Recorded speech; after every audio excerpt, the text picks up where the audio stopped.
So, Sarah, I feel, did we both have the same thought today, which was this movie is really fucking depressing, so let's wear something bright and fun for the podcast? That was not my thought. My thought was like, it's warm outside. I want to wear something springy. It is. It's, of course, we are, goddamn, I'm spilling my drink everywhere. We are in the state of Georgia, Atlanta specifically, and it is, spring is sprunging a bit here. It's Fool's Spring, as we call it. Full spring, of course. Because yes. there will be one more winter. Yeah. Yes. But for now, it's full spring, and we're enjoying it. Mm-hmm. And I was like feeling a little depressed, frankly, after last night's movie. We both watched Silence. I watched the rest of it today. Oof, well, we'll After get work. into that. Yeah. Oof. So I felt like I wanted to wear something kind of bright and fun to lift my mood. And I feel like we kind of match a bit. Are you okay? You about to sneeze there? Let it out. I didn't have to. I thought I had to sneeze, but it went away. Don't keep that in. I know. Don't keep It's going to come out don't some keep the devil other way. sneezes in. Oh my gosh. The devil sneezes. Welcome to the Adam and Andy podcast. I'm one of your hosts, Nicole. I'm your other host, Sarah. And on this show, we are sifting through enthusiastically, sometimes grudgingly, through the filmographies of our two favorite actors, Adam Driver and Andy Samberg. And this is today, one of those grudgingly times. I did not have a good experience watching this motion picture. This wasn't the worst that we've seen. Like I disagree. We've seen films that have really, really like made me like really upset. Yeah. But like this was like, it was a well-made film. It was well made. I'm not gonna lie. So so listeners, today we're talking about Silence. Shh. We can talk about what that means. We're not gonna be silent about Silence. No, we're not. Today. Now I if you're here and you're worried that we're gonna just shit on this movie, we're not. That's not what we do here. Even if we don't like a movie, we still talk about it, I think, to the best of our ability. It is a very well-made film. I'm not here to say that there's anything wrong with the craftsmanship of this movie. The performances, excellent. Amazing. Yeah. The shooting, the visual style, amazing. The writing is good too. Yes. For there me, are some the things subject that didn't work for me. matter. Yes, it was. I straight up did not have a good time. That's all. That's what I'll say. So I think, Sarah, maybe for you, this was less painful to watch than some of the other ones that you watched that you didn't like so much. Like Annette, you had a very strong reaction to that. Yeah. Tracks, I remember you had a very strong reaction to that. Maybe this is my Tracks. I just really, it was tough. I felt at a certain point, I began to question myself as a fan. Of Martin Scorsese. Well, not. I mean, I was like, why am I doing this to myself? I love Adam Driver, but at what cost? But don't worry, listeners. I'm still as committed to watching all of Adam's films as I was before. Now that I've made it past this one, especially. Yeah, Adam killed it in this film. Sorry. Huh? Adam killed it in this film. When does he not kill it, to be honest? He always kills it. Yeah, I know. But yeah, I mean, he was wonderful. And we are going to talk about that. We're going to talk about the themes. There's a lot to discuss. I didn't enjoy the experience of watching this film, but I can appreciate the craftsmanship, and we will be talking about that. Sorry, we skipped the news, didn't we? No, we're not going to skip the news. I was about to circle back. Okay. I was on a boat. There was a lot of mist. Oh. A lot of mist. And I'm going to circle back to the news. Are you ready for some Adam and Andy news? Yes. Okay. So, would you like to start with Adam or Andy first? Some dealer's choice. Andy. Okay. So now some of this I just found out literally moments ago because I'm always trying to troll for news, and some of it I get on Twitter, and some of it I'm like, I need more, and I'll Google. And so it's one of these things I'm very excited about. First of all, apparently, The Boys The Boys, and remember that animated spinoff I was telling you about, but Mhm. Diabolical? It's out, or at least it's out for critics because reviews are in. And Andy is receiving a lot of praise for his segment, which is apparently quite dark. Oh. So I don't know, maybe it's something you and I should watch, even if we don't do a Yeah. whole episode on it. Is it a short? I think so. I mean, it might be a whole episode. I'll look into it, but he's does voice work on it, and also I believe maybe wrote it or worked on the team. I don't know. He was part of a team that created this segment for the Boys Diabolical show. And he's getting, apparently his segment is very good. So that's out. Here's the news that I just found out moments ago. So CBS has ordered a pilot from the Lonely Island. So this includes Andy, Akiva, and Yorma. They're all working on this together. The pilot is called The Hug Machine. And it is a single camera comedy written by Sam Laybourne that is described as a family comedy with musical elements. Family? A family comedy. The project centers on a dad who gets a second chance to save both his marriage and his flailing rock career when his band unintentionally finds success in the ruckus, cutthroat world of children's music. Oh my gosh. Tacone, so Yorma is directing the pilot. Okay. And will as executive produce alongside the writer Samuel Laybourne, Andy Samberg, Akiva Schaffer, and Ali Bell. CBS Studios is behind the Hug Machine, and so that's some news. Who's playing the dad? I don't know. I hope it's Andy. I know. I hope it's Andy. I don't know, but I hope it's Andy. I know. Crossing my fingers and my toes. I hope that it's Andy, but we'll see. Who knows? He might just be on. It could be one of, because Lonely Island does executive produce things where they're not as deeply involved as performers. But we know Andy's in between projects right now. So imagine still working with your best friends from 6th grade. Like into Sarah, your I hope we're your working 40s. together forever. Oh yeah, no, I know. But I'm just saying, like, imagine like someone you met in 6th grade. Like, it's so awesome that they've stayed in touch and are working together. That's beautiful. It's beautiful. I did have a friend when I was in 7th grade who we used to write short stories together. I had a friend like that too. Yeah, she doesn't. I don't think she does that stuff anymore. But she moved away. If only Sarah, if only we had known each other in 6th grade. Of course, when I was in 6th grade, you would have been like 11 1 years old. I would have been like 2 or something. Yeah, you would have been a wee baby. It would have been really weird for us to be hanging out. Would have been weird. You would have had to babysit me. But I'd like to think we would have gotten along. Even that. Oh yeah. So that's all the news I have for Andy. So let's move on to Adam. I'm going to start with the downer news first. I'm going to start with the bummer. 65 has been postponed to April of 2023. So your response to that? Yeah. No dinosaurs till 2023. Yeah. When was this supposed to be released again? April of this year. So in about a month. Did they give an explanation? The explanation was, all they said was, we're grateful to the studio for letting us make this the best film it can possibly be. Now, I think if it was released in this April, it would be competing with Jurassic World or whatever that movie is that's coming out with all the Jurassic people. So I imagine they don't want to compete with that, for one. But also, I assume they're just still, I mean, if they're waiting a whole year, then I guess they're still tinkering with it. But frankly, I thought, to be honest, now April 2023 is a long time, but I felt that the production schedule was really short to begin with. Because try to remember, like, when was he shooting this? It was before House of Gucci, right? Mm-hmm. So it was about a year ago that he was shooting the movie still.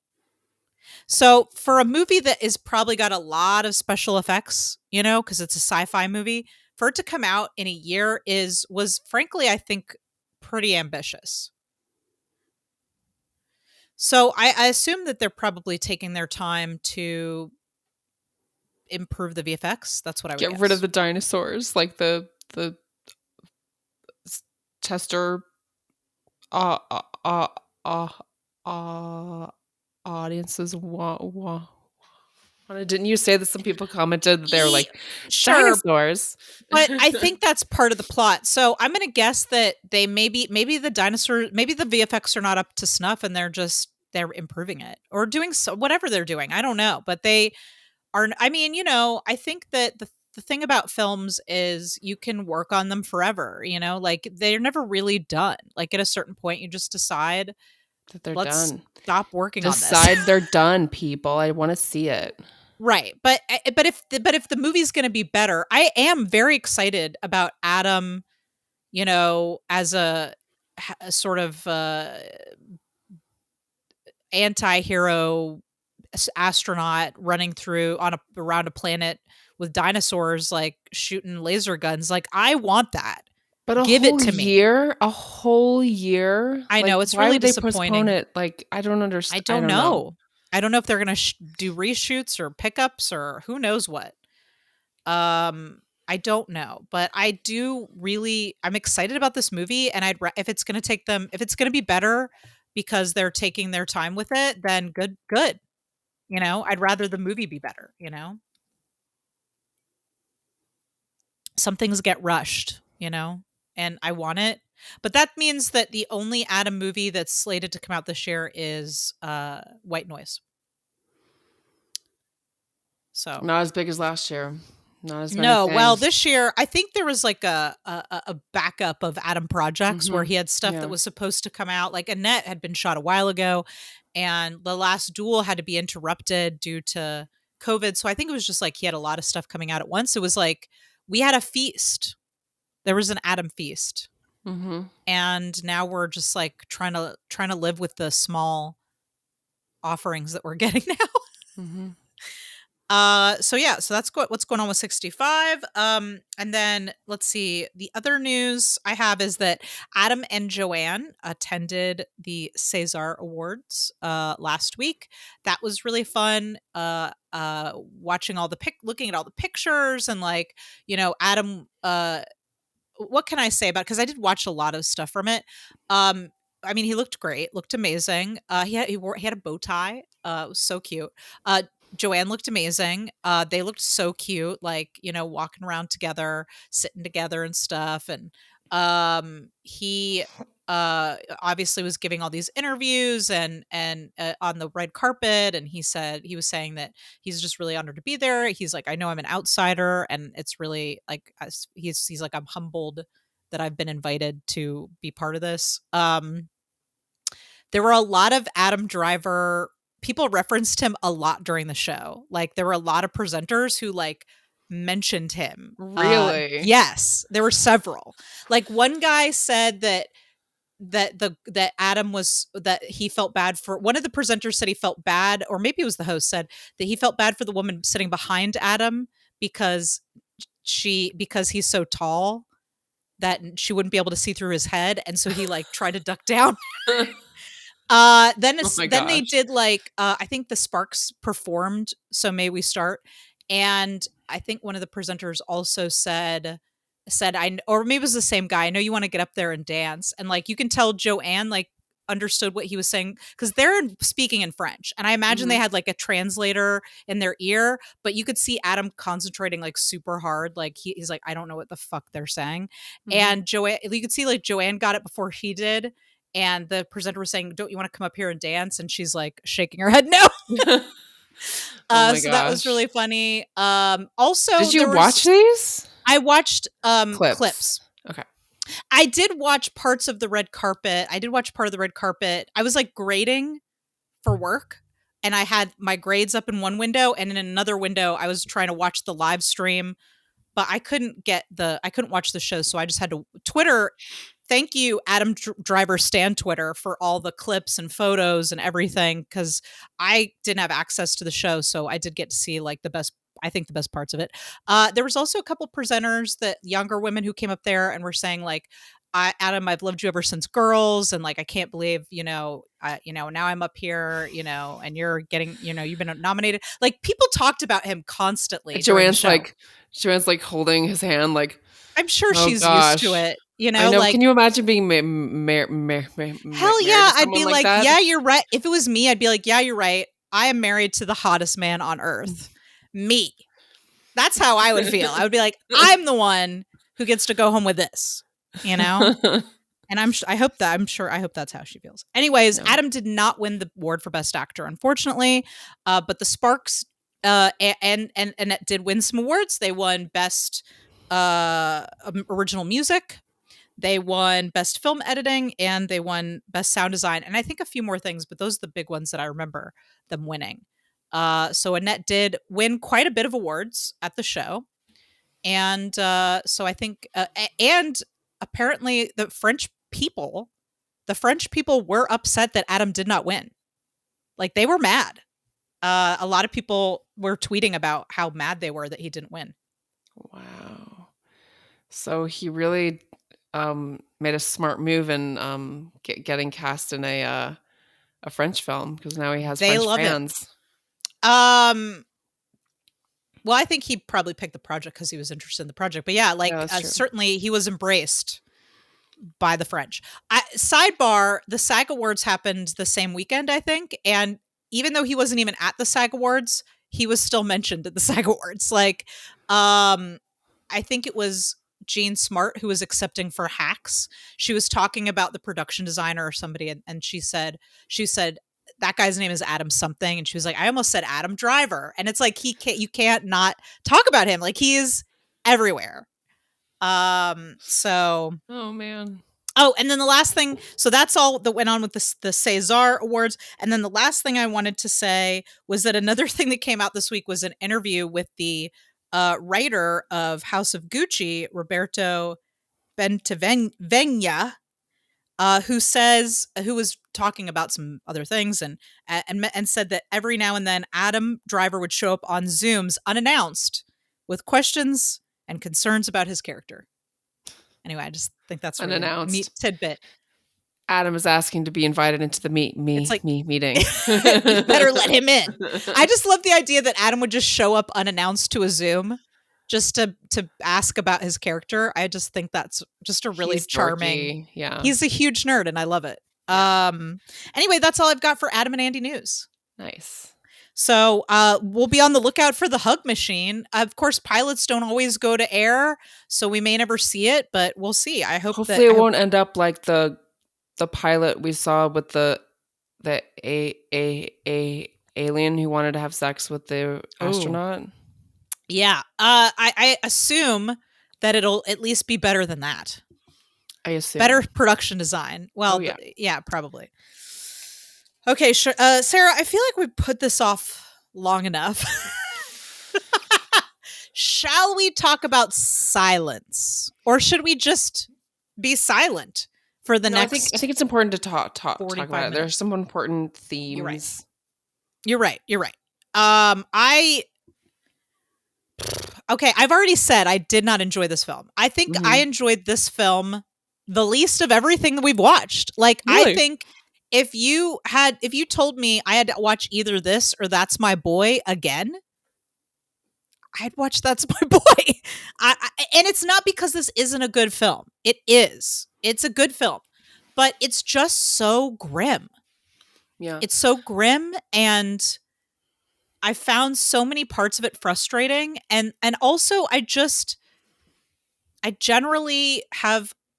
had a real, it made me profoundly uncomfortable, the whole movie, for many reasons, not just because of the subject matter, because of the torture and the martyrdom and all of that, but also because I just get a little squiggy about white men making movies about bringing foreign cultures and bringing Christianity, and like, it's not, anyway, we can get into all that, but so there's a variety of reasons why I did not enjoy this movie.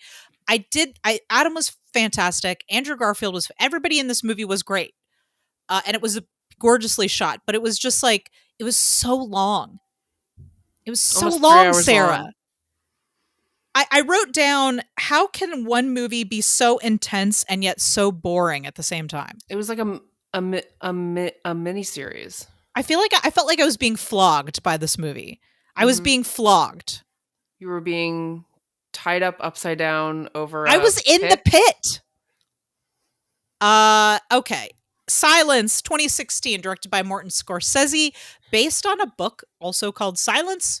Mhm. Based on Not a true of story? well, these are not real people, these characters. These things happened, but according to what I read, these people are made up.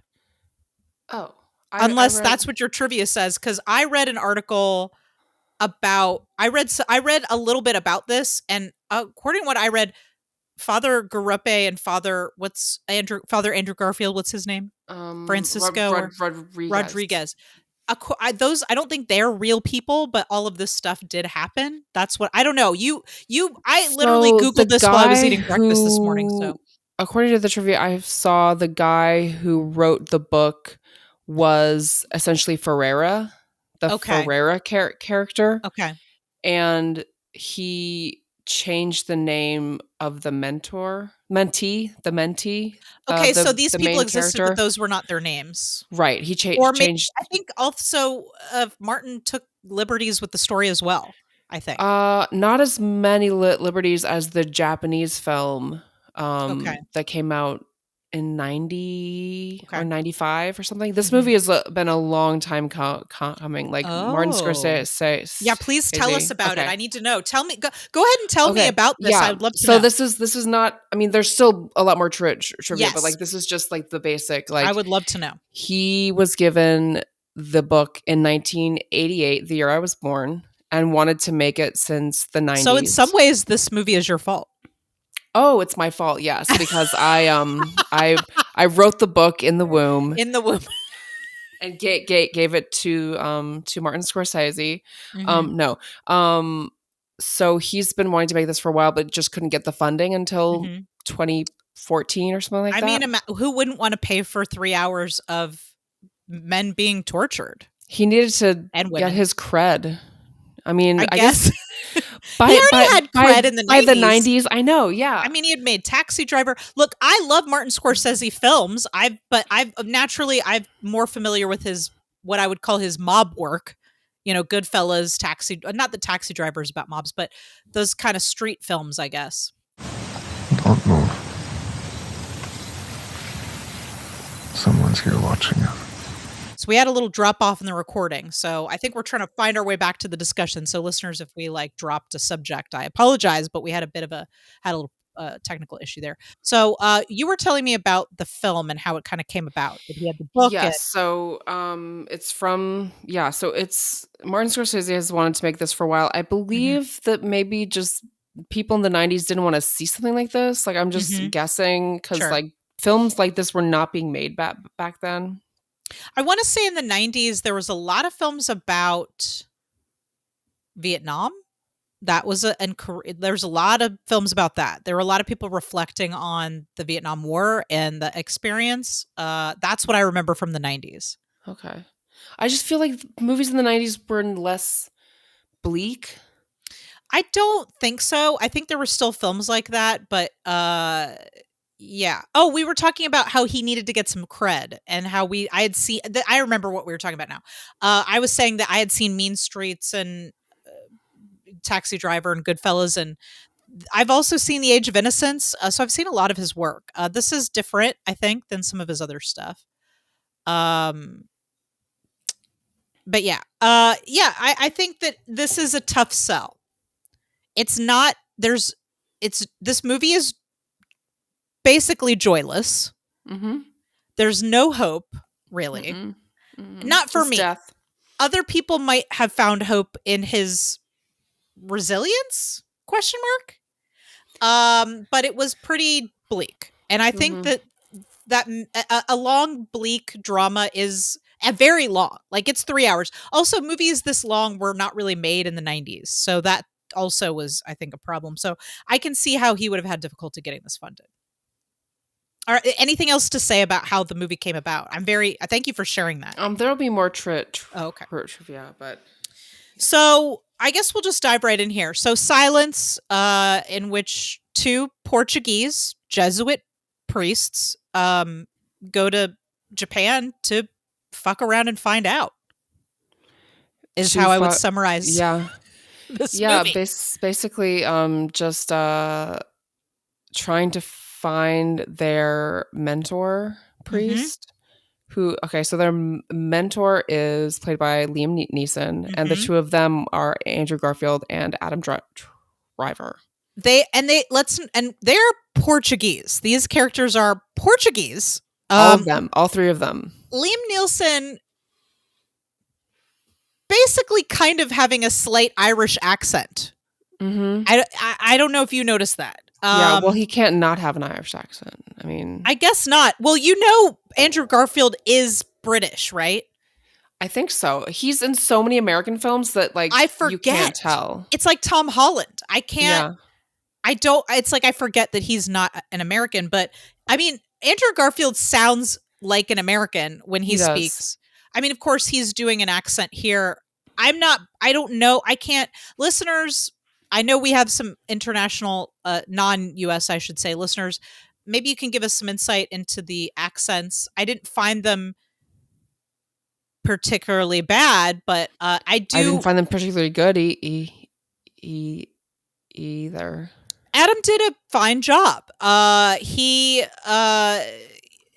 Adam's accents are not. It's really hard for him to suppress that sort of Midwestern twang he has. Mhm. I think that's really hard for him. But so I think he was doing an okay job here. I do have a bit of a problem with white guys playing Portuguese characters. I have a problem with that. Yeah. Andrew and Adam are fantastic. They're great actors. Were there actors who could have played Portuguese characters that are not white? Is my question. That's actually one of my. I guess I can sprinkle in trivia here and there because there's a lot. Yeah. But so yes, basically I can please. sprinkle this in. Anything you could do. Yeah. So the original cast Mhm. was la la la Robert De Niro, Joe Pesci, No, it Ray was Liotta. Huh? Where is it? Okay. Daniel Day-Lewis was supposed to play the Liam Neeson character, who is also a white guy. Definitely not Portuguese, that's for sure. Gael Garcia Bernal was set to play Rodriguez. Okay. Okay. He is Hispanic. Yes. And Benicio del Toro was set to play Brother Garupe. Adam's character. Mhm. Yes. Okay, well that would have been a little closer to the mark. I think that would have been closer to the mark. Sure. Yeah. At least we're not putting white guys in there. Again, I want to stress that Adam was fantastic in this movie. Yeah, he was. Let's talk about Adam for a second. I think one of the other things that was really hard for me was that Adam and Andrew gave such soulful performances. And I just it was just really hard to watch them and all of these other people suffer for 3 hours. It was excruciating. I loved the love between them, their hugs when they held each other. Oh, yes. I wrote that down. Beautiful. Brothers and brother love was. Yes. There were a lot of little moments of what I would call grace in this movie, the love between these two men and the love that they had for the people in the country that they were in. And also, not to get into the deep, I guess we're just going to have to get where we can about the deeper themes of this movie, but how do I even say this? I'll just come out and say it. This movie is difficult for me because I am not a person who was raised in a religious household. My mother did grow up Catholic, went to Catholic school. I think she would have liked me to have been raised that way, but that was just not the way things worked out. And I just didn't grow up with this stuff I was not indoctrinated into this. It's very difficult for me to grasp the level of commitment that these guys had to this faith and why they would feel even after being told not to go into this country, that they would feel that it is their duty to do so. That was really hard for me. Yeah. But one thing that I did grasp onto that I felt was really redeeming about their mission was the idea of forgiveness and the way that I think life can be really hard and we make mistakes and we're really hard on ourselves about every little thing. At least I am. And so these men were there to give people forgiveness and hope because these people had such hard lives and they were promising this paradise where when you die, you don't have to struggle and feel pain. All of that, that was something I could grasp onto. Even if I couldn't grasp onto the doctrine, Mm-hmm. or even the idea that as a white person, which I know these are Portuguese characters, but they're white guys playing them, going into this country where they are not wanted, to spread ideology that is not wanted, at the risk of their own lives. It was hard for me to grasp onto, but the love that they were trying to share and the forgiveness was something that I could grasp and wrap my head around. I don't know Yeah. what you think about that. So I was also not raised in a religious household, and I actually really pushed back on the whole God thing. Mhm. Like, I explicitly remember having conversations with my mom, like, even when there would be movies that I would see as a kid, when it was usually movies that were about Catholics versus Protestants, and the Catholics Mhm. would ask the Protestants to renounce their faith, and the Protestants refused, and they would be burned Mhm. at the stake. Mhm. And they would still, like, as they were burning, not renounce their faith, and I'd be like, But what why? but why? Why?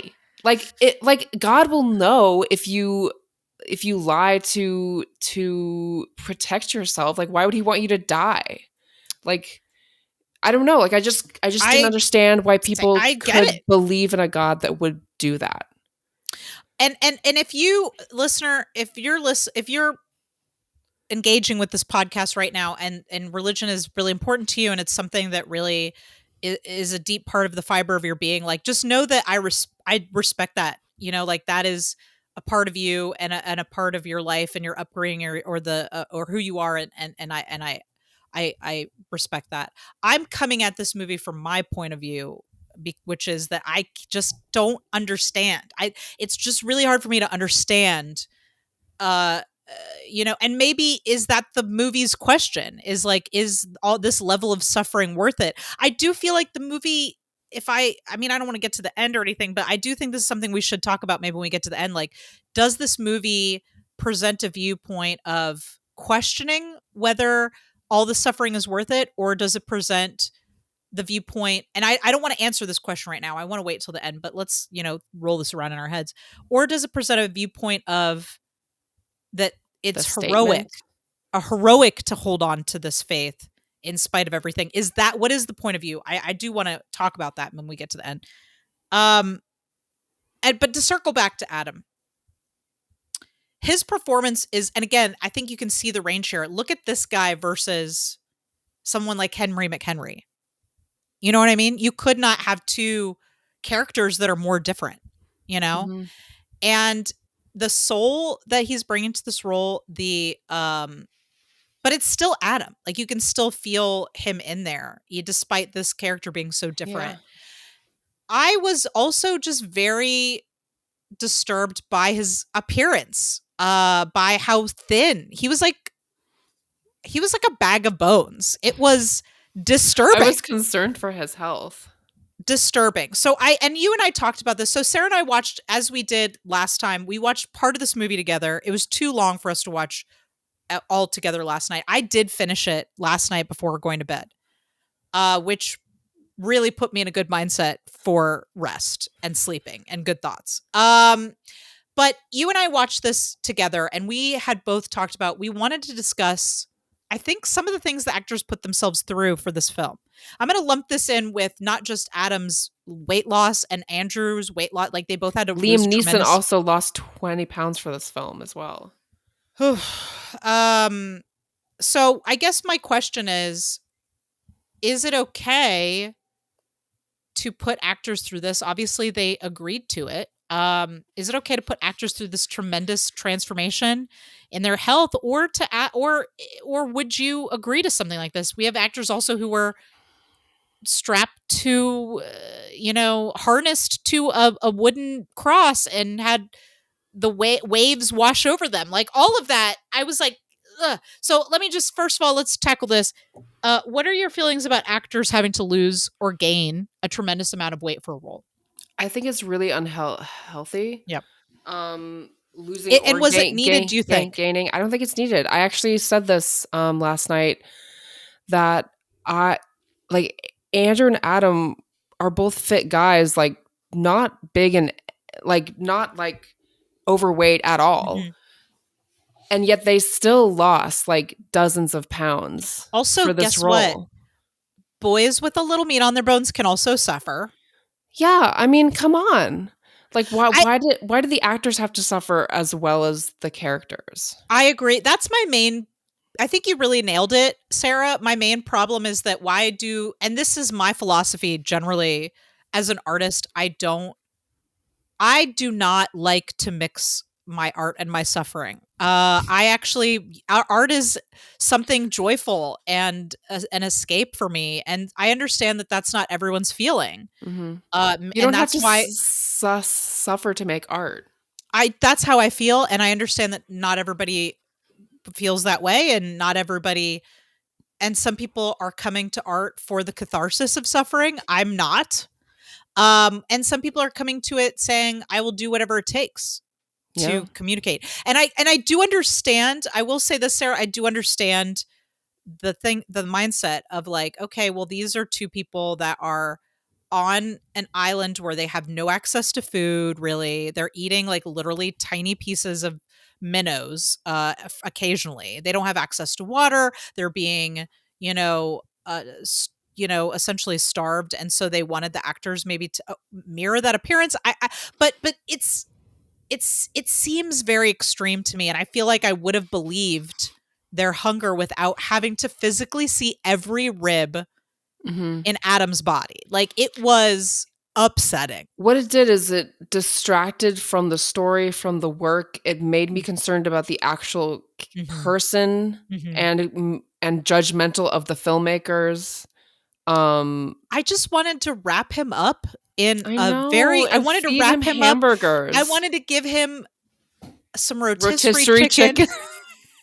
I wanted to put a blanket on him and maybe give him a bath. I just was he was like a stray dog. I was very concerned about him, and I wouldn't say for me that it took away from the performance. I still was able to focus on his performance, but I guess distracted is a good word. I was like, when he's in the water with no shirt on, I was like, holy shit, somebody please give this man something to eat. I am upset. Yeah, it was upsetting for sure. I guess the point is to upset us, right? But why? Isn't the point to upset us? Question. Why make an entire film just to upset people? That's what the film felt like to me. Was like, let's spend 3 hours making you feel upset for a variety of reasons. Well, it's interesting. I don't want to steal from what your partner said last night, but he did have a good insight, I guess, which was, and I don't know if he watched the movie with you. Chris, my husband, surprisingly continued to watch this movie, even though I told him he didn't have to. Yeah, I was like, you don't have to watch this shit with me. And he's like, I'm already laying here in bed. I'll finish it. But actually, the worst thing is like when Father Gurupe like drowns in the water, like Chris turned to me and he was like, he lost all that weight, and for what? So he could die face down. He's talking about Adam Driver. He lost all this weight, and for what? To just like for his character to just die face down in the water. Like, I was like, yeah, I guess he didn't really get much of a spectacular ending there. Anyway, your partner said that there was something about witnessing the suffering that these real people went through, and that maybe that's the point. I don't know what you think about that, if you want to reflect on that. Yeah, I guess it, and like the film was dedicated to the Japanese Christians and the Japanese priests, or the Jesuit priests in Japan. And I guess it is kind of like witnessing the suffering that makes sense, but at the same time, it's like, witness it so we don't do that again. Not that we aren't already doing that shit again. I actually am glad. I know this sounds like it was not an enjoyable experience, but it's something I never heard of before, that I never knew was happening. And I didn't know that the Japanese were so fearful and so hateful about Christianity or Christian missionaries. And so I Which I guess would I'm like to glad to learn that. contextualize, which I don't think the film did contextualize really. They tried a bit, but it was very one-sided. I think we should talk about perhaps why. I mean, ideology is a way of colonizing, Mhm. you know? Yeah. So to look, first of all, I want to say that I'm of the mind that I would like people to follow whatever religion they want to, have whatever beliefs, and be themselves always, as long as they're not hurting other people or infringing upon Just other people's right don't to be hurt other themselves. people. So I just want to say that I think these people should have been allowed to be Christian, Yeah. and other people should have been allowed to not be Christian and be Yeah. Buddhist if they like. I think that I that's the world I want to live in. Now, to contextualize this, and here's where I think the movie fails for me, is that number one, this is a movie where a white man is making a movie about a country, about Japan, and Japan not wanting Christianity within its borders, because I mean, it's imperialism is what it is. You Mhm. have people Yeah. coming in, they're missionaries, they're spreading, Yeah, so no, it's Japan not then good becomes what concerned.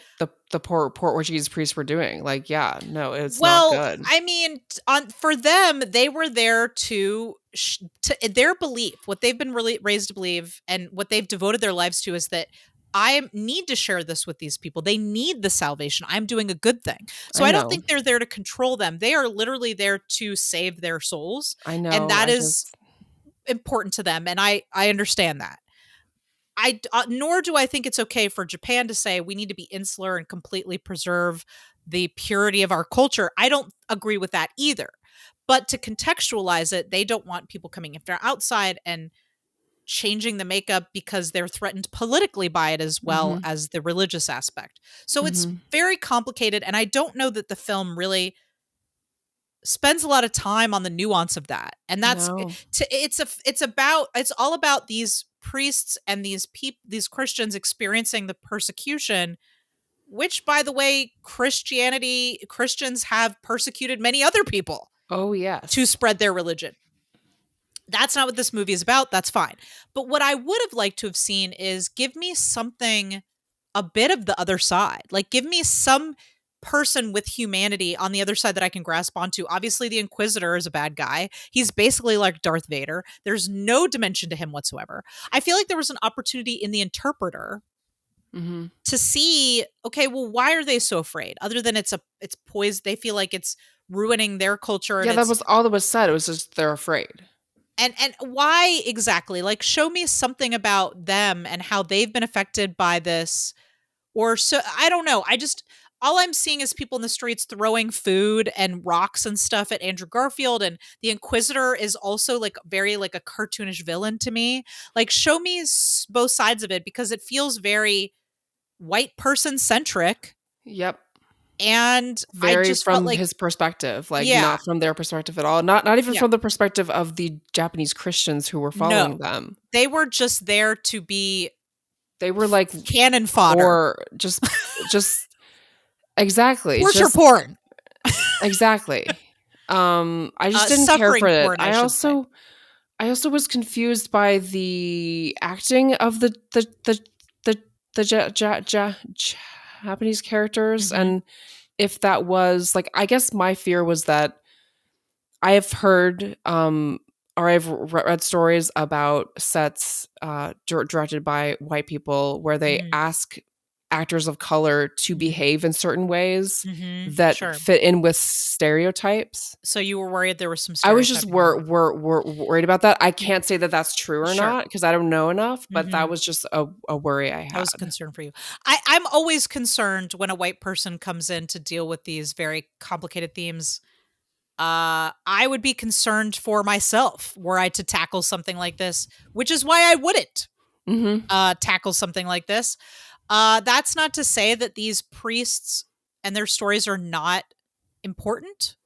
I don't want to say that. But I do feel like it's very clearly centered on them and the white man experience. And again, I understand these are Portuguese characters. They were not played by Portuguese actors. They were played by white actors. And this was not directed by a Portuguese director. This was directed by a white man. So a white European man. Or European descent, if you will. So it definitely feels like it centers that experience above everything else. And the only other side we get, if we have an other side at all, is Liam Neeson, who is also another white man. Mm-hmm. So Yep. I found that to be problematic for me. Me too. And that was a thing where I felt like the movie didn't explore the story in a way that was as nuanced as I would have liked. No, it didn't. Yeah. Okay. So do you have anything specific? I have some more bullet points here if you want me to go to some of these, or do you have, I want you to get all your thoughts in as well. Did you have anything What specific about you the want to talk character, the like bad character who kept on having to repent? Like, what's his name? Kichijiro? Kichijiro? Yeah. Kichijiro? Um, Yeah, what did you think about him? I thought I'm going to lump this into moments of unintentional humor. There were some moments in this movie that were unintentionally funny, I think. One of them was this guy coming back time and time again to confess. I think his function in the movie was to remind us that, and again, Andrew Garfield, wonderful performance, really a lot of depth, a lot of soul. This character was betrayed by this guy, which we all saw coming. I guess he was kind of the Judas of the story, right? Yep. He's betrayed by him over and over and over again, and he betrays his faith over and over again. But yet he is always struggling to be forgiven and try again. And I think that was also a function of showing how Andrew Garfield's character is being challenged to forgive him. Mm-hmm. And he doesn't. He does. Yes, he did. Every time. There was one time when he was like, he is an animal, or like he is like just disgraceful or something. Like he did say that, but he still performed the rite of confession. He still did it anyway, even though he was angry. I think he did. That's the thing, is I think he does in a way, and we have to agree on that, but I think that to a point of almost stubbornness and blindness, this man believes that, I have to forgive him no matter what. And I think that he did perform that rite of forgiveness. And in the end, they kind of ended up where that guy was like his servant, and they had a relationship that spanned after, the public rejection of his faith as well. Also, one thing that I felt was really poignant about it was, so when all the villagers are sent to step on the Jesus, right? Why did they have all those Jesuses? I assume they confiscated them. There may be a pottery. You know how they have all those sip and paint stores around here where you go with your friends, you drink wine and you point. We did that for your birthday once, right? Mm-hmm. Yeah. Maybe there's like a pottery class in the village where everybody makes a Jesus. I don't know. So had he not trampled the Jesus, Andrew Garfield's character would have died. Like, Andrew Garfield goes back to Gato. No one's there. He's got no food. He's got no access to water. He doesn't know where he's going. Had he not betrayed the group and trampled the Jesus, and then come back to find Andrew Garfield and give him food and water, even though he betrays him, Andrew Garfield would be dead. Mm-hmm. So in a way, he kind of owes him his life for that betrayal, Mm-hmm. I don't know. But let me circle back to the unintentionally funny. I did find him running in with enthusiasm each time asking to confess. There was a bit of absurd about it, and almost humorous. Yeah, I agree. It was also pathetic. Like, well, yeah, I think he's supposed to be pathetic. Yeah. I thought the actor did a really good job. Like, I thought the actor was excellent. Was excellent. Yeah, he really was. And yeah, I guess I just would have been, I guess this involves talking a little bit about how the last half of it goes, like the Yeah. ending, I guess. It Mhm. would have been more interesting if he would have if a, a, Andrew Garfield's character. So a few times this character says, "Where is God? Is God here? Is God listening? Is Mhm. God with me?" Yeah. And I think it would have been more interesting if would have had decided, "No, he's not. God is not here. Mhm. Maybe he doesn't exist, and I Mhm. will become a Buddhist like on my own Mhm. and learn about that and Mhm. lead a happy life and leave Christianity behind." And So you wanted to see him completely reject. I don't know how you could because after that much indoctrination, after everything you've yeah, been through, after all the suffering. I yeah, think we are wired to justify what happens to us, you know? yeah. Um,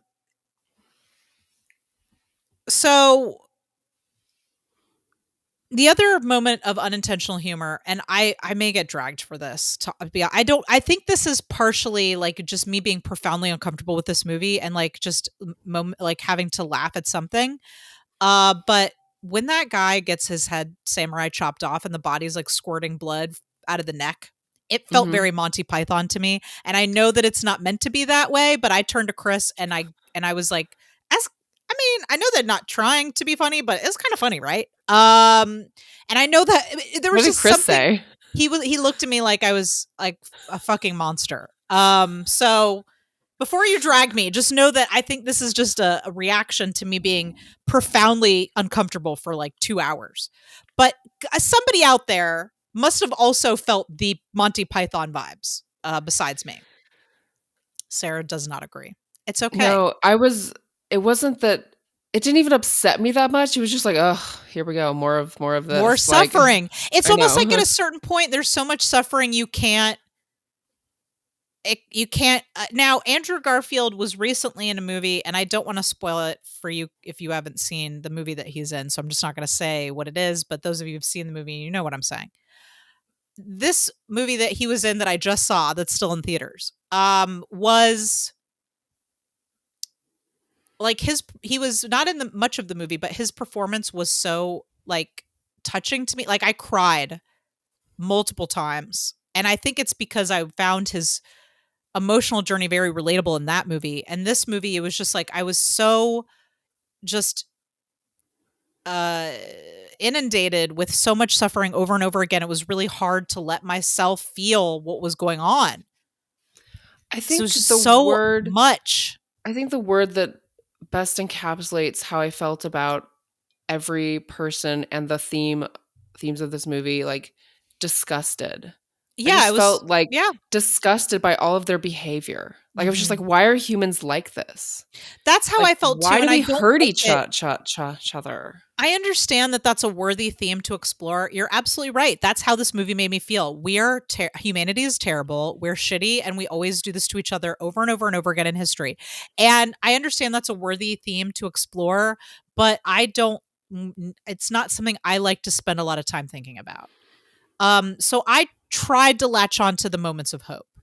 I tried. I tried to latch on to the strength of the bond between Andrew Garfield's character and Adam Driver's character, that moment where they're laying in the sun right before they get caught, outside, you know, uh, the the commitment that Andrew Garfield has to trying to give these people that in these villages some hope, you know, Mhm. and forgiveness. Those are all things that I was latching onto, and the rest of it was just like just real hard for me to digest. The last moment of and I think maybe this was a bit intentional in its humor. One of my favorite moments in the movie was when they were hiding in the shack and people were coming to seek confession at night, and Adam Driver is like trying to take confession, but he does not understand enough of the language to know what this woman is saying to him, and he keeps Mhm. asking her to repeat herself. And there was something about it that very Adam about it that was like it reminded me of like the frustration he must have trying to like be on a Zoom call or something. Like there was something relatable and funny about it to me. I don't know if you remember that scene that I'm talking about. I think I'd remember it, but I don't remember his expression or his Yeah. exact I really liked tone. that part. It was just a little bit of moment of humanity. Yeah. So, and I wrote down several times, this movie is the worst. It felt like a cult. There were moments of it that felt Mhm. very cultish to me. Yeah. So in absence of hope for me, and I understand maybe some other people did find hope. If you're very strong in your faith, to see someone go through all of this and still not inside, obviously out externally, he had to reject his faith. I think the movie is pretty clear at the end that he did not inside reject it, just on the outside. But in absence of that, of hope, or in absence of some kind of subtlety where we're looking at both sides of the equation a little bit more, I feel like, to me, this movie is about captivity. It's about the psychological effects of captivity and the manipulation of of captors on their prisoners, and it's about Stockholm syndrome. Ultimately, that's what the movie was about for me. I don't know how you feel about that, or if you disagree. Oh my gosh, I just had this flash of like Jesus being their captor, like the captor of the Oh, priests. that's I not know what I that meant, sounds but no, I know, but I'm just saying, yeah, like when you said that, I understood what you meant, but I also, like, in my mind was like they're also being held prisoner by their faith. by their faith a bit, yeah, for sure. Yeah, I do think that that is valid, that they were captives, Mhm, and also, like, something else I wanted to ask, like, mhm. why did Liam Neeson and Andrew Garfield's characters stay in Japan? Like, why didn't they move back to Portugal? I don't think they could get off. I don't think they could get back home. I think they had to stay. I think they were still prisoners, essentially. Like, they were being watched. Like, they said year after year, the Inquisitor would come back and make Andrew Garfield. I'm sorry, we keep saying it was Rodriguez Rod was his name. Yes. They gave him a new name. They gave him a wife and a child. They made him every year write down that he renounced his faith every year. I don't think they were free men. I mean, number one, Mm, it's not like they could hop on the bullet train and head back to Portugal. yeah. So there was it was not easy. It's a There was no easy way to long get out of the country. travel. Yeah, it's true. Japan is in the middle of the ocean. Yeah. Um, but also I don't think they were free men. I think they were captive for the rest of their lives. Oh, so depressing. It's so God. depressing. And to watch them going through Christian artifacts and getting I other have to people say, sent, I know. it's just like, it hurts me so deeply to watch Adam Driver's character running into the water to try to save these people that are drowning, to And be drowning drowned himself. himself. It's just like, I understand that suffering and pain exists and we have to reflect on that, but like, why? Like, Yeah, what am I I I know. don't know what I'm getting out of that. It's just it's not for me. No. It's just not for me, and I did not feel like I wanted to be in this world. Yeah. Mm-mm. Um I want to talk about the Jesus Speaks scene. Which one? The one where Andrew Garfield is being told, you need to step on the Jesus artifact, Mhm. or so that all these people will not be stuck in the pit. Mhm. You need to, think about them and what they're going through, and understand that it's not the doctrine is not what is most important here. And that as he is looking down at this Jesus, it begins to speak to him. That's the scene I want to talk about. Mhm. Okay. So I don't know what your thoughts are about that, where I mean, he's by like, that "Hey point, I there, was bud. like, Hey there, a big guy." He's like, "Hey there, big guy. Step on me. Step on me, buddy. I want you to step on me." What did you think about that scene? I was like, all right, well, whatever. As just get maybe through this faster. Who cares? Like, I mean, You were that was done. I You were was done. done. You had shut down at that point. Just fucking step on him. Like, who? Like, Please. come I on. want this movie to be over. I feel like I'm in the pit. Like, I feel like if God or Jesus really cares about you, they're gonna understand if you step on them. Like, metaphorically. and if they're not, then they're jerks. That's what Yeah. I'm saying. Yeah.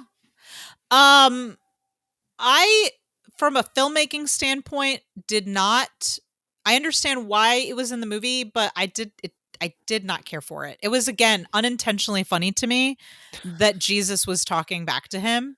I was really struggled not to laugh. And Yeah. again, I am coming at this from my own point of view, which is where I am on the outside looking at this as an intellectual exercise. I cannot relate to this level of dedication to this particular thing. I just can't. So when Jesus starts talking, I was like, oh, this is this the best way to communicate what's happening? I don't know, it just felt out of place to me. Like, I understand there were moments where he, like, sees himself in the water and he's, like, looking at Yeah, thinking that about the was weird. pictures. It felt really weird and out of place to me. Yeah. Like, that would have felt more like it made more sense in a movie like Goodfellas, where there was a lot of kind of breaking of reality. Yeah. This Yeah, this didn't it feel was right for so it. grounded in reality most of the Yeah. time that it just felt really weird to me. Yeah, it was really weird, and I was really like, I mean, I was ready for the film to be over, but I also like knew that it was weird and was kind of like, I mean, yeah, like if he needs Jesus to talk to him to tell him that it's okay, like fine. I guess he just really needs that. But I mean, look, I just got a bunch of Girl Scout cookies from one of my daughter's classmates. And every night, Sarah, when I go to my secret cabinet with the Girl Scout cookies in it, because I'm not going to share with my kids, the tag-alongs, they speak to me. really? And they say, Eat go ahead, me. Nicole. You can have me. You can eat me. Put me in your mouth. And not just one. They're like, put 3 or 4 of me in your mouth. And then the Samoas are also like, hey, don't forget about us. Put us in your mouth also. Hey, Okay. Here's a little tidbit I can share about the article that I read. It was a priest kind of contextualizing some of this stuff. And this is a thing that I didn't really consider, because at the end I was like, okay, he needs Jesus to give him the permission to step on him so that he can save these people. That's what I was thinking, right? But the priest who was talking about this movie said that it's not about saving the people. It's not about saving their physical bodies. It's about Jesus asking of him to step on him, because Jesus asks of him to do that thing. Apparently, there are these levels of humility, and one of the highest level of humility is to do something in the name of God that other people don't understand and reject the way that Jesus was rejected. And so he's reached the highest level of humility because he's doing something that goes against everything he stands for. And it's not even about the people hanging from the pits. It's about him doing what God asked him to do, which is to step on him, even though it goes against everything he stands for. I don't like that. That's how the priest interpreted it. That's just his interpretation, but I just thought that was interesting. To me, that interpretation feels like it's a selfish thing. Mm-hmm. And as opposed to like a selfless thing, like to save people. It's no, you're doing something that goes It feels against controlling. like controlling Yeah. and like selfish. Like I don't know. It just I don't. Yeah, I thought it was interesting. I think I prefer the reading of it being more like, again, forgiveness and absolution, and saying like, I understand that you have to do this right now and I forgive you. And I think I like that reading better. Yeah. But anyway, I just thought I'd share that. Oh, Also, by gosh. the way, I read an article with Andrew Garfield talking about with the person who wrote the article about how he did a lot of going through some of the things that the trials or whatever, the meditations and things that these priests would go through, and how this movie like really awakened his love for Jesus and God and brought him closer to his own spirituality. And this unlocked something inside of him that really spoke to him. Okay. Sarah's like,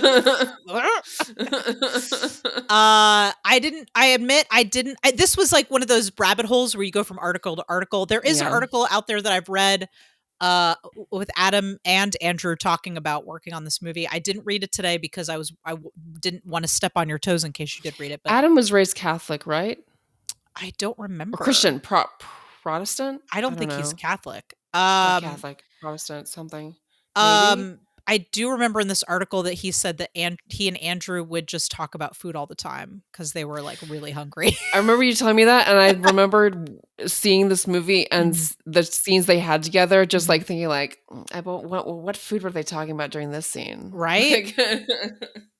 Breakfast cereal, rotisserie chicken, something like that. Yeah. Okay. Before we go, I want to readdress, two things. One, before I get into like the deep philosophical question, do you think Father Rodriguez smuggled that cross up his butt for like 40 years? The one that he ends up with when he's in the funeral pyre. Ow. Was that cross in his anal cavity? No, he would have been perforated. How else did he keep it? His wife did put it in his hand, it seems like. Yeah. But how did he get it out of the prison if not in his butt? But that would have hurt. It would have hurt, but it wouldn't have been the worst thing that happened to him during that time period. Let's be honest. True. But why do you need that? Why can't you have it in your brain? Because, the object was meaningful. The object was given to him by one of the villagers when they had nothing else but that cross. Uh-huh. Anyway, just but it could lead to him being killed. I don't know. I guess I don't understand the stakes. Like, yes, the entire movie, I don't understand the stakes. Yeah. The guy, what's his name? The one who was asking to be forgiven all the time. He had a religious artifact in a sack. I mean, hide that shit better, dude. Hide that shit better. Anyway, but maybe that was the point, is he was tired of hiding.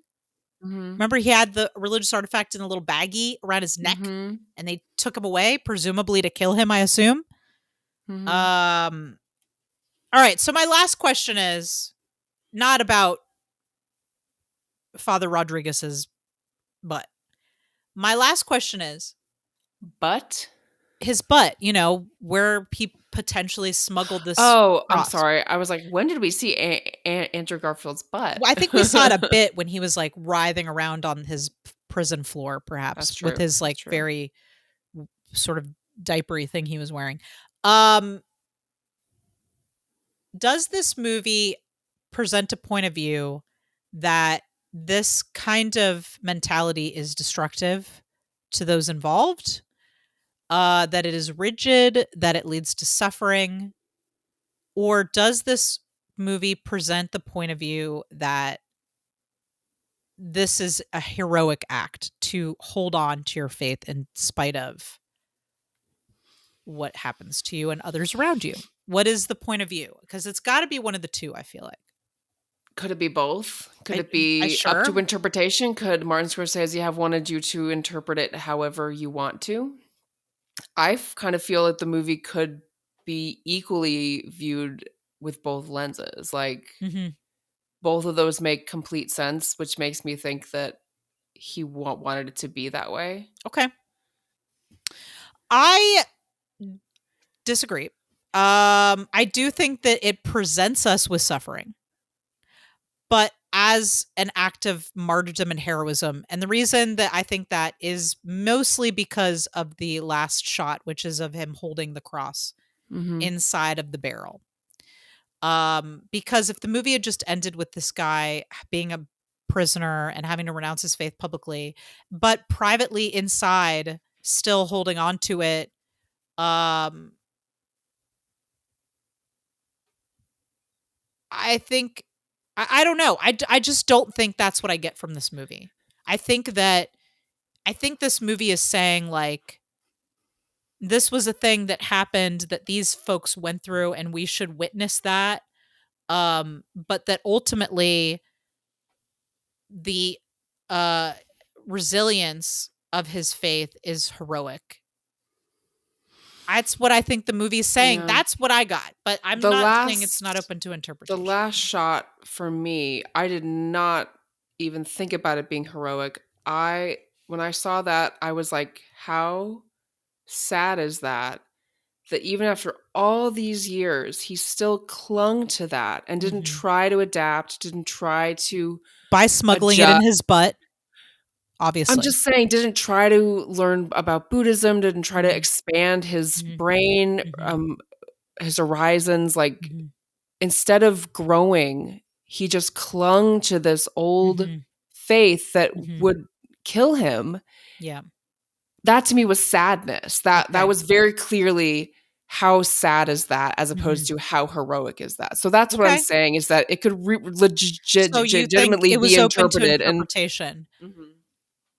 Oh wow. Okay. Yeah. That's fair. That's fair. And I don't want to make I want to make it clear that I don't think that the Inquisitor or these people that were torturing everyone were justified in any way. Like, they're not. Like, what they did was horrible, and these people should have been allowed to, if they wanted to be Christian, they should have been allowed that. They should Mhm. have also been allowed to adjust the Christianity and its iconography to fit their The Japanese experience. Yeah, they culture, should have been yeah. allowed to do that, which I remember Liam Neeson's character talking about in a very negative way. So I Mhm. don't think anybody was really in the right here. Mm. I do think that, at least with the information I was presented with, which was very centric One-sided. to the priests and their characters, was that they I think were doing it out of love. I don't think they were doing it to control the people of that country. I don't think they were trying to spread political influence. I don't think any of that. I think they were doing it purely because they felt like that was their gift to humanity, was absolution and forgiveness and Yeah. salvation. Yeah. And that's what they were trying to do. And ultimately, when this movie was over, I was like, now I feel like shit. Yeah. No, it definitely felt like the priests were coming to it from an individual perspective, but Mhm. the Japanese, the Inquisitor and his crew were coming to it from not an individual perspective, but Mhm. from a cultural, political, like, Mhm. bigger Yeah. picture perspective. But So sending the missionaries to Japan in the first place, I think, was a ideological and politically motivated thing. I mean, that Mhm. was kind of the purpose of sending Yeah. them there in the first place, even if that isn't what they were there for. What the individuals were there Yeah. for. Yeah. All right. Final thoughts on this film and ish.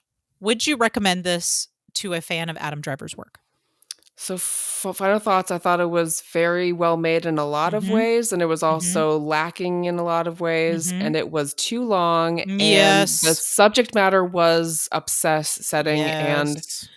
however, I did learn some things, Mhm. and maybe I didn't learn specifics, but Mhm. I became aware Mhm. that this happened, Mhm. True. and I'm glad that I learned that, I Okay. guess. So, So, and also Adam had a great yeah, you did. performance. So I would recommend this to Okay. a fan just because of his performance. Mhm. And if you're a real fan, you will watch all of his films. That's very true. That's very true. Great. Okay. I did not enjoy this. I would like to scrub it for my memory. I am very sad that this happened to people and that people in our world continue to be persecuted and tortured and imprisoned for who they are and what they believe. Still to this day. Yeah. And I would I recommend this to a fan of Adam Driver's work? I would say that Adam gave a really great performance. He's not in the movie very much. And I would, as you said, say that if you're a fan, you should watch everything. But here's my caveat: save this fucking movie for the second to last movie that you ever watch of Adam Driver's work. Save it second to last. Don't make it the last, because you don't want to leave on this note. You don't want to leave your exploration of Adam Driver's filmography with this film because it's such a fucking downer. So save it to the second to last, and then make your last film something you've been saving up that you know is going to be like a more enjoyable experience, like Logan Lucky or The Dead Don't Die or Patterson, which you haven't watched. But Patterson, I feel like this movie is a wound, like a big gaping festering wound, and Patterson is like a balm to this wound. So if we were not waiting for the all-powerful wheel to bestow upon us the time at which we could watch Patterson, Sarah, I would immediately, post-haste, follow this up by watching Patterson, just to cleanse your emotional palate. Okay. So do I recommend this film? It's good. Yes. Yes. But I wouldn't run to watch it first. That's what I'll say, because Maybe it's just not enjoyable. break it up into like 3 or 4 different parts. Why prolong it, Sarah? Why prolong it? I was glad that because like when I left last night, I was furious. And then when I started again today, I was the anger was not there anymore. So I started it fresh. Okay. So you feel so like there was having less anger. Having it broken up for you was good. Okay, fair. I probably would have, and you know what? Other people on Twitter recommended that to me. Thank you, by the way, everybody who replied to my posts about this movie with your comforting words. And also your advice to break this up. I should have broken it up. It might have been easier to digest and reflect on had I broken it up. It just the way our schedule worked out. I had no choice but to watch it all at once last night, and maybe it would have been more digestible for me had I broken it up. Now, after I watched it, I was very sad, and so I couldn't go to sleep right away. So I did draw a picture. Would you like to see it? Yes. Okay, so I'm going to show it to you. So listeners, unfortunately, you'll only be able to see this if you're watching the vidcast, but I am going to post it to Twitter. I've been posting some of my pictures. So I had to draw a picture of my sweet baby Rick. This is a picture of Rick from Tracks. And so that's what I did last night because I was super sad and I just needed to heal a bit. So this is a picture I drew of Rick from Tracks. Aww. Anyway. It's so cute. He's adorable. So okay, we made it through silence. At least I don't have to watch this again. Thank God. Sarah, do you have any moments of thirst at all? I think he was still he still had some moments where he looked very handsome and like he still had the charisma and you cannot tamper down the charisma. You can't. The body language that was, and the way he was like moved, thundering through the woods, even though he was trying to crouch down and make himself tiny. He was so. I just would have, he should. I wanted to was wrap concerned him about up. his weight. I wanted to feed him. So badly. I just wanted to spoon feed him. I wanted to hold out a chicken. I wanted to hold out a rotisserie chicken arm for him to bite into. I was concerned. Yeah, I just was. I know this sounds weird, but like every time that we saw like part of his skin, I was just, and it was like bones. I was like picturing like his wife, like Joanna, being like, "When are you going to eat something?" Like, oh my God, I know that would be. I agree. That would be hard. Would you be concerned about Chris? Like, I would. And they're both actors, so maybe it's different for them. But yeah, I feel like if I was dramatically, changing my body for a role, I feel like my partner would be concerned about me. He'd be slipping me tag-alongs in my sleep. you know? Well, yeah, I think that's totally fair. I did write down some moments of thirst because, as you know, I'm incorrigible. And Mhm. even in a movie like this, I can find things to be thirsty about. So, um, number one on my list is ears. I feel like never has Adam's ears been so acutely on display. And I love them and I want to tug on them. You love his ears? I think they're adorable. Also, they were like so on display in this movie. Because I he thought- lost a lot of weight in his face. Yeah. and his hair was kind of like out. Yeah. So I thought his ears looked adorable. There was something very vulnerable about this character, and I think you can kind of hear us responding to that in the way that we just kind of wanted to feed him and clothe him. Mhm. But yeah, there was, and not just about the skinniness, but something about this character was very vulnerable and Very sweet. sweet, and like really, I wanted to take care of him. Is Yeah. that thirsty? I No. guess. No, I think it Maybe. is for me. Yeah. I think there's something erotic about wanting to take care of someone, wanting Mhm. to take care of them. Yeah. And then the last thing I would say is that his character has big virgin energy, and I cannot but want to corrupt him. That's funny. I mean, let's say Father Garuppe is, he's stopping through a town on his way to his mission, and I'm a bar wench handing out ale. I feel like I could show him a thing or two. That's all I'm saying. All right. That's all I'm saying. All right. As you would imagine, I'm normally up for pretty much anything in the bedroom. But I can't tell if what happened was weird or sexy. How about some trivia? I know you've got a lot of trivia, and I'm ready for it. Some of it is funny too. Oh, thank so. God. I feel like listeners, I hope you don't think less of us because we tried to make light of some of these things. This was just a really heavy movie, and our podcast we're trying to have fun where we can and talk about the movie honestly, but I feel like I needed some levity. I think it's funny. I don't know. This could be like funny in the sense of Sarah. I thought finding a guy a decapitation funny. That's what I'm I saying. thought This the could be funny in decapitation was that funny, way. so it can't be worse than that. Okay. According to Liam Neeson, director Martin Scorsese is intimidating on set, and he requires absolute silence. If he hears one tiny sound, it shatters it for him.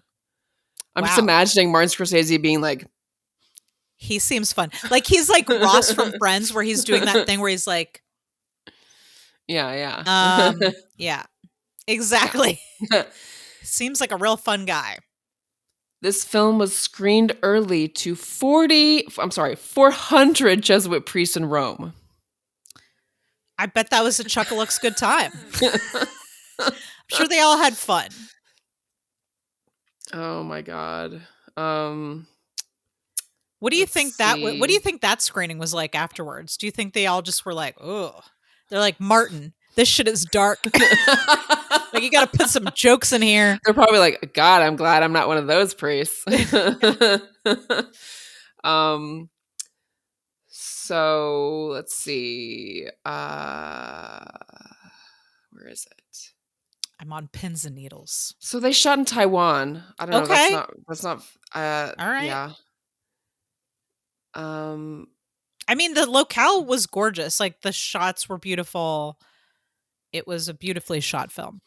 The film's premiere was held at the Vatican. Wow. Martin, you don't have to try this hard. You really don't. Shit. Okay, so the producer Irwin Winkler said that he personally believes this film is the best film Martin has ever done. I don't agree, but I feel like I guess it all depends on what speaks to you. Okay, here's the last thing, and it is kind of funny. While growing his hair and beard to play this role, Andrew Garfield appeared on Jimmy Kimmel Live and read a tweet from a user who claimed he looked like a pedophile that lives in an RV.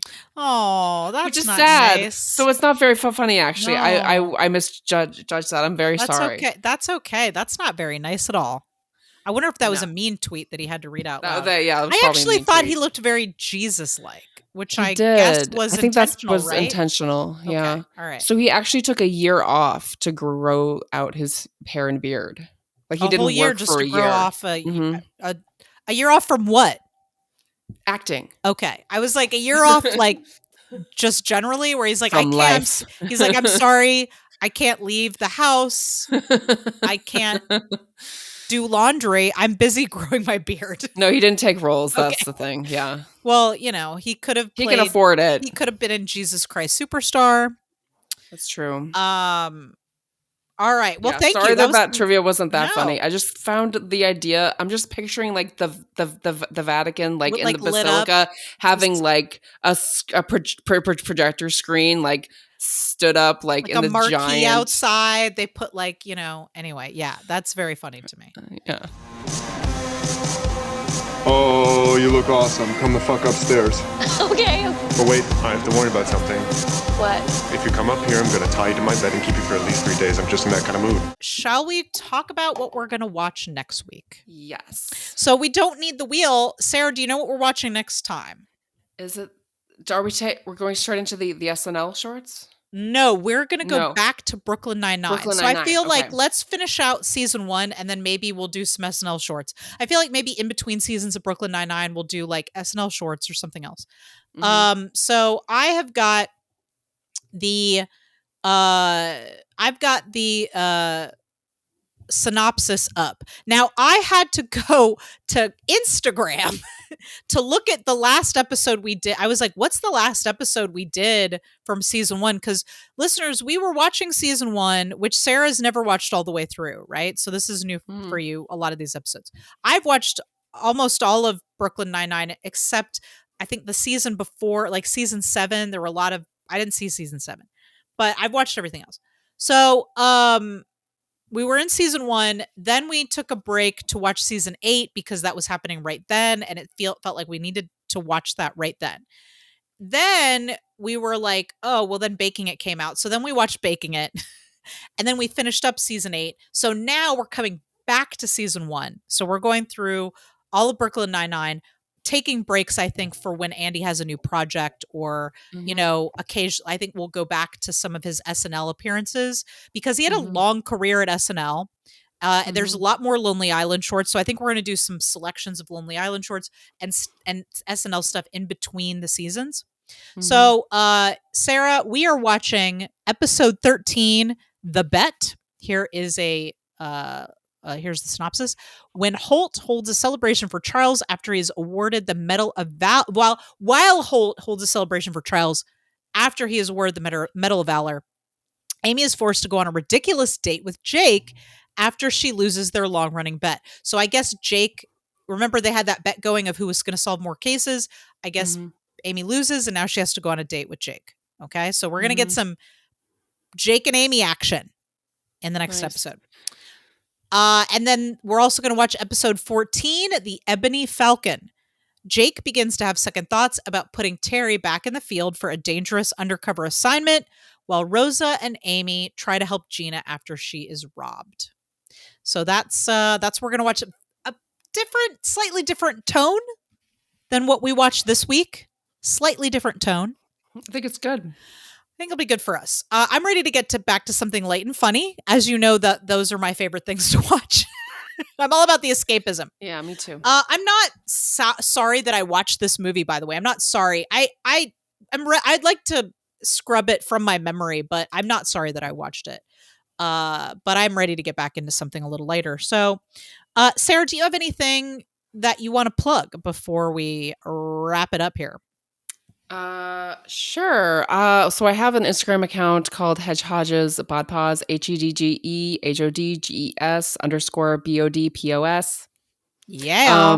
And actually I was just a guest on a different podcast called the Madness Cafe podcast. I was on that show which too. Nicole They're was also lovely. They are on. lovely. Yes. So I had met one of the co-hosts, Raquel, through a different friend. Oh, then Melissa. That's how I met them. No, a different friend than Melissa, yeah. And then I met the other co-host via my Instagram account. They are Nice. lovely, and we had a great conversation about mental health and body issues and creativity and expression. So it was kind of like just a really nice conversation about that. So you can find that on their podcast website, which is through a link on their Instagram account, Madness Cafe Podcast. Nice. They're lovely. Mm-hmm. Very wonderful. Awesome. I love that. Listeners, thank you for all the emotional support that you have given us during this trying time while we have had to watch this movie. We love talking to you about Adam and Andy. So if you want to chat with us or share some news or just talk about how you just love these guys as much as we do, you can find us on Facebook and Instagram at Adam and Andy Podcast, and you can find us on Twitter at Adam Andy Pod. Sarah, are you ready to go back to the 9-9? Yes, totally. I want to see how it all began. I want to I want to see the progression of the relationships and the friendships and same. Yeah. I'm ready. I'm looking forward to it. I'm excited. I'm ready to dive back in.